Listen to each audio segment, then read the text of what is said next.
मैं उसे लाफिंग कमला कहता हूँ। आपने कभी उसे हंसते हुए देखा है? वो पागलों की तरह हंसती है। वो पागल है, वो झूठी है। 21 जुलाई को मिशिगन में रैली के दौरान अमेरिका के पूर्व राष्ट्रपति डोनाल्ड ट्रंप ने ये बातें वाइस प्रेसिडेंट कमला हैरिस को लेकर कही थी। तब अटकलें ये लगाई जा रही थी कि डेमोक्रेटिक पार्टी उन्हें प्रेसिडेंट के उम्मीदवार के तौर पर घोषित कर सकती है, उन्हें अपना उम्मीदवार बना सकती है। 6 अगस्त को डेमोक्रेटिक पार्टी ने ऐसा कर दिया।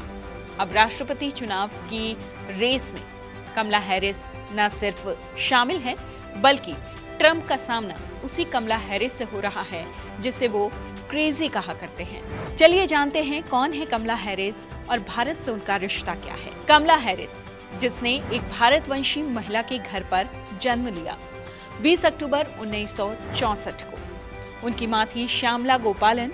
ग्रेजुएशन के बाद 19 साल की उम्र में भारत के तमिलनाडु से अमेरिका चली गई थी उनकी मां। कमला के जमैकन पिता डोनाल्ड हैरिस से उनकी मुलाकात हुई। दोनों में बहुत सारी समानताएं थी, जिसकी वजह से वो करीब आए और उन्हें प्यार हो गया। दोनों ने शादी भी कर ली। कमला श्यामला और डोनाल्ड की पहली संतान है। कमला के जन्म के 3 साल बाद उनकी बहन माया पैदा हुई। हालांकि तब तक उनके माता पिता में मतभेद बढ़ने लगे थे। एक इंटरव्यू में कमला हैरिस ने बताया था कि उनके माता पिता का रिश्ता तेल और पानी जैसा हो गया था। वे साथ टिक ही नहीं पाते थे। नतीजा ये हुआ कि शादी टूट गई और शादी के 9 साल बाद 1972 में दोनों ने डिवोर्स ले लिया। तलाक के बाद कमला हैरिस और उनकी बहन की परवरिश उनकी मां ने ही की। इसके चलते कमला पर भारतीय संस्कृति का काफी ज्यादा असर है। कमला हैरिस की मां तमिलियन ब्राह्मण हैं। उनका मानना था कि देवियों को पूजने वाली हमारी इस संस्कृति में औरतें मजबूत होती हैं, साहसी होती हैं।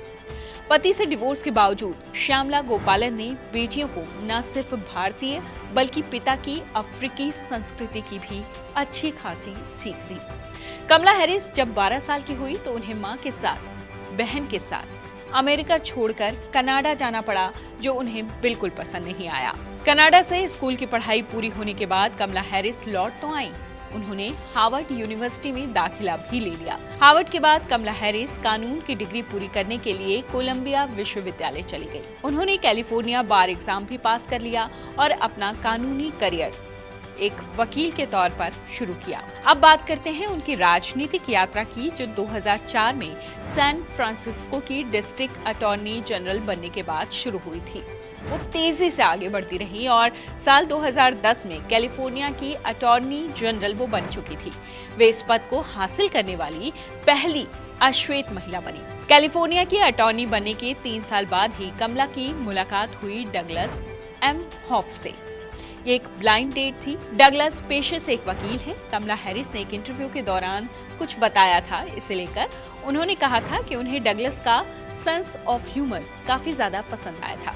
1 साल तक रिलेशनशिप में रहने के बाद दोनों ने साल 2014 में शादी कर ली। डोनाल्ड ट्रंप अमेरिका के राष्ट्रपति बने थे और कमला हैरिस को बराक ओबामा और जो बाइडेन का समर्थन हासिल था। वो सीनेट में चुनी जाने वाली दूसरी अश्वेत महिला थी।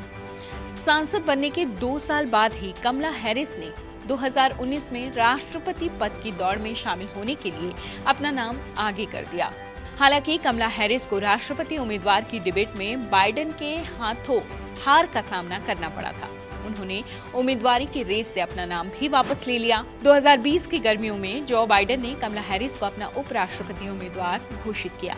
2020 में बाइडेन की जीत के बाद कमला हैरिस अमेरिकी इतिहास की पहली अश्वेत महिला उपराष्ट्रपति चुनी गई। राजनीति में एंट्री लेने के 7 साल के भीतर अब वो राष्ट्रपति पद की दौड़ में शामिल है, राष्ट्रपति पद की उम्मीदवार है। न्यूयॉर्क टाइम्स के मुताबिक देरी से उम्मीदवार बनने के बावजूद वो राष्ट्रपति चुनाव लड़ रहे ट्रंप को कड़ी टक्कर दे रही हैं। पोल में कमला 7 अहम राज्यों में से 5 में ट्रंप से आगे हैं।